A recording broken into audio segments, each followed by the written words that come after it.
It began with a roaring thunder as the walls collapsed and the soldiers rushed into the city. There was screaming and cries and men shouting, "No one lives, no one lives, nothing lives."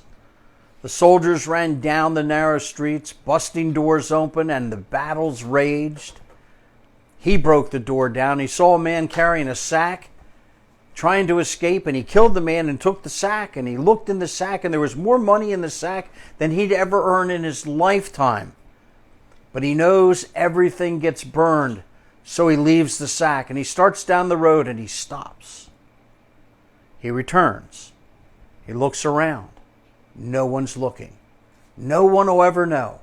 And he picks up the sack and stuffs it in his chest protector. And then he went on killing the pagan demon-worshipping people. Here's a question. What do you do when no one's looking? When no one will find out? When no one will be hurt? Achan stole the goods. Even though he knew God said the silver and the gold and the bronze and the copper all belong to the Lord, they all go to the temple treasury, everything else is to be left behind and burned. Now the battle's over. The celebration rings in the camp, and they're getting ready to go to Ai. The reports from the spies are, no need to send all the fighters, just send 3,000. The Lord is with us.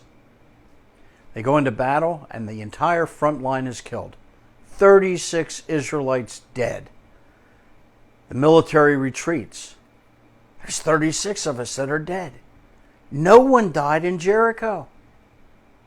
And just for your information, no one died in any of the other battles they fought in the Promised Land. Why Ai? Here's lesson number 1. We can be defeated even when walking in God's promises. Now you say, well, that doesn't sound right. Well, follow with me. We claim the promises of God like all things work together for good to them that love God and are called according to his purpose. We claim the promise that he'll never leave us nor forsake us. And we decide we're going to walk in those promises. I want you to listen carefully. We were never told in Scripture to walk in the promises of God. We were told to walk in obedience to God, and then we get to enjoy the promises that we claim. When we get our mind set on walking in the promises, but ignore the obedience, or when we pursue happiness from God, but not holiness, we will be disappointed. Now, Israel was walking in the promised land. They were following their God-given leader.